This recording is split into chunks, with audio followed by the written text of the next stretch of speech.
This is the first lecture of general pharmacology. अगर आप pharmacology के बेसिक्स जानना चाहते हैं तो ये वीडियो आपके लिए काफ़ी यूज़फुल होने वाली है। देखिए, जनरल फार्माकोलॉजी में अगर आप के.डी. त्रिपाठी की बुक से ले, this is medical essentials of medical pharmacology, 8th edition by K D. Tripathi, इसका रेफरेंस लेके मैं आप लोगों को फार्माकोलॉजी की डिटेल्स बताने वाली हूँ। जनरल फार्माकोलॉजी वाला कॉन्सेप्ट अगर आपका क्लियर है तो आगे के जो चैप्टर्स हैं वो काफ़ी अच्छे से जाएंगे। इस बुक में आप देखेंगे तो पहला यूनिट है, सेक्शन नंबर 1 में पहला यूनिट है जनरल फार्माकोलॉजिकल प्रिंसिपल।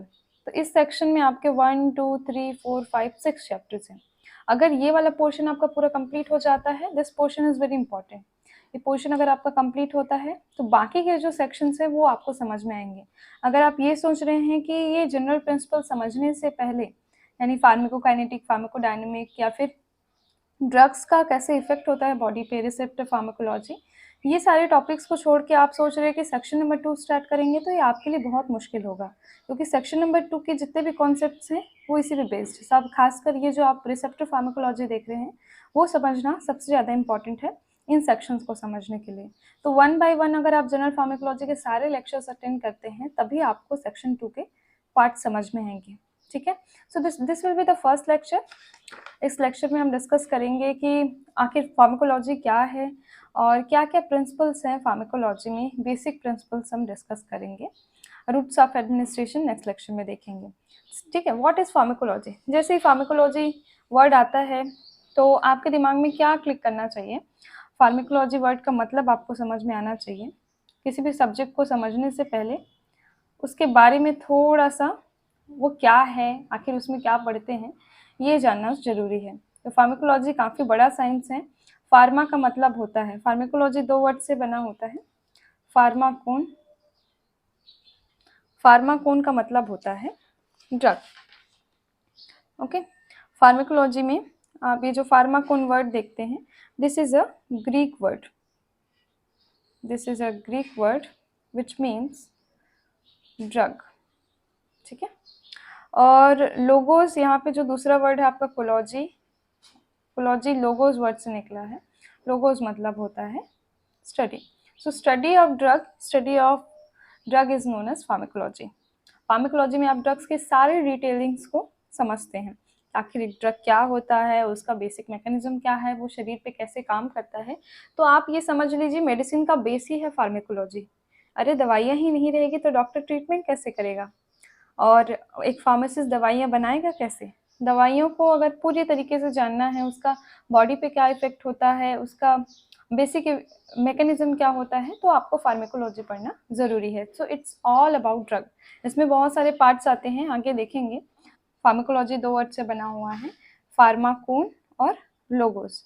अब एक स्टैंडर्ड डेफिनेशन लिख लीजिए, इसको ऐसे आप याद रख सकते हैं, pharmacology is the science of drug.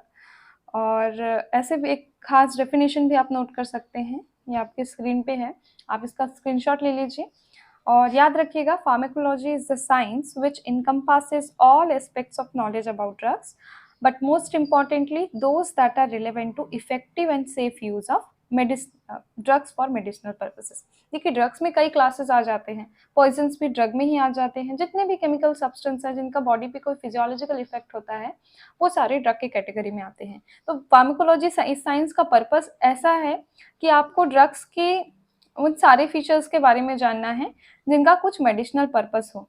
ठीक है, जिसके ज़रिए आप इफेक्टिवली बॉडी में उसको यूटिलाइज कर सकते हो, जिसके ज़रिए आप किसी भी ड्रग को उस तरीके से यूज़ कर सकते हैं जिससे बॉडी को कुछ फ़ायदा हो।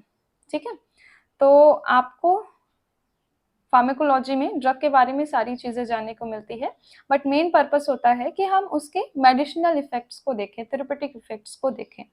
ठीक है, और ड्रग्स में आप देखेंगे तो पॉइजन्स भी आते हैं। तो एक समय तक तो पॉइजन्स को नहीं इंक्लूड करते थे, बट पॉइजन्स का भी कुछ मेडिसिनल कुछ इफ़ेक्ट होता है बॉडी पे। So we have to understand that also in the same science pharmacology. उसमें एक ब्रांच होता है टॉक्सिकोलॉजी, जिसके अंदर हम ये पढ़ते हैं। ठीक है, पॉइजन्स को तो आगे देखेंगे फार्माकोलॉजी के कितने पार्ट्स हैं। ये तो आपका बेसिक है फार्माकोलॉजी। इसके ऊपर जैसे जैसे आप जाते जाते हैं तो हायर क्लासेस में जाएंगे तो जैसे आप पीजी कोर्स करते हैं फार्माकोलॉजी में ही, मेडिकल, आप चाहे एमबीबीएस के फील्ड से हो या फिर किसी भी हेल्थ केयर फील्ड से हो, आपको फार्माकोलॉजी तो पढ़ना ही है ना। नर्सिंग, डॉक्टर्स, फार्मासिस्ट, सब ये इनके साइंस में फार्माकोलॉजी इंक्लूडेड रहता है इनके कोर्स में। तो आप हायर क्लासेस में जाएंगे तो क्लिनिकल फार्माकोलॉजी आता है, टॉक्सिकोलॉजी को डिटेल में पढ़ते हैं, तो काफ़ी कुछ होता है फार्माकोलॉजी के अंदर। ठीक है, ये आपने बेसिक जान लिया फार्माकोलॉजी के बारे में। और कुछ अगर आप हिस्ट्री देखेंगे, आज ये पैराग्राफ कंप्लीट कर लेते हैं इस लेक्चर में, उसके बाद नेक्स्ट लेक्चर में फार्माकोकाइनेटिक फार्माकोडायनेमिक्स को देखेंगे। ठीक है, ये आपने नोट कर लिया होगा, नहीं किया है तो एक स्क्रीनशॉट लेके रख लीजिए। ये पेपर में अगर आ जाए, अगर आप किसी कोर्स में ज्वाइंट हैं तो ऐसे बेसिक फार्माकोलॉजी का क्वेश्चन आ जाता है। ठीक है, okay, now let us talk about little history of pharmacology.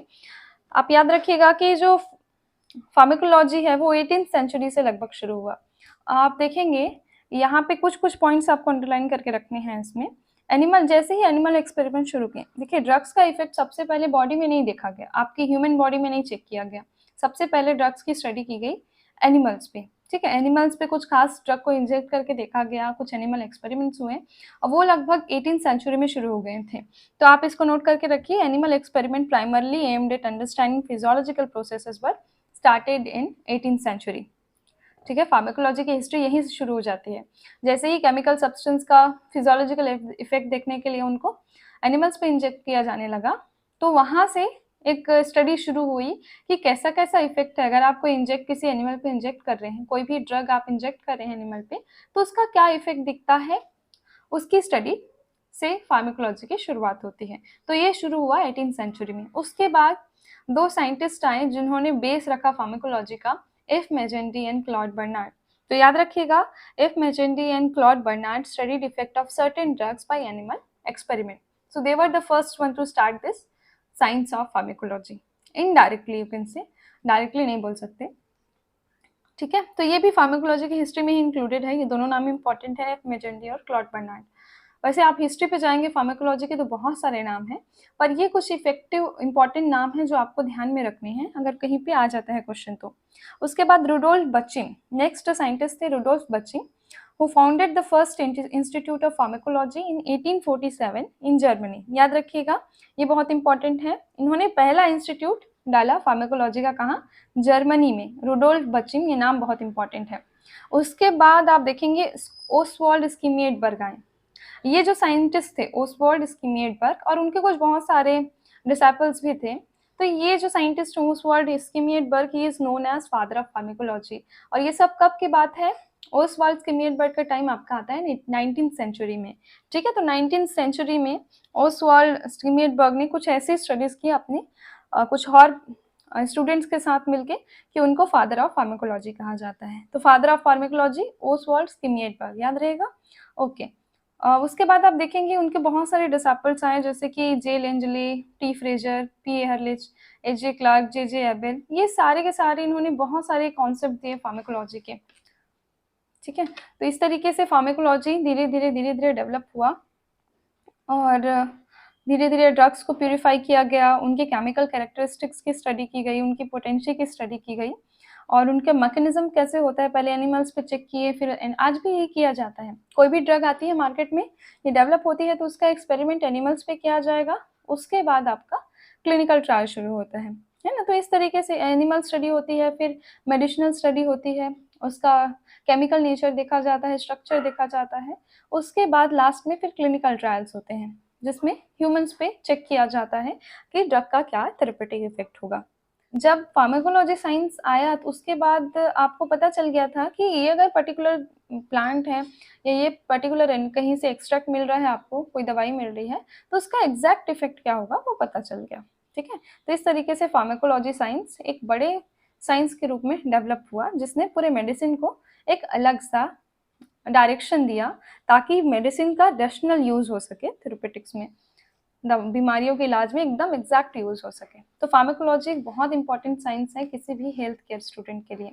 ठीक है, यहाँ से कल शुरू करेंगे या नेक्स्ट लेक्चर में देखेंगे फार्माकोलॉजी, फार्माकोडायनेमिक्स एंड फार्माकोकाइनेटिक्स। अगर आपको इसी तरह से कांस्टेंट इन इस पूरे बुक के लेक्चर्स चाहिए तो आपको इसी चैनल पे बने रहना होगा यूजी फार्मा गाइड के साथ। Stay healthy, stay safe, have a good day.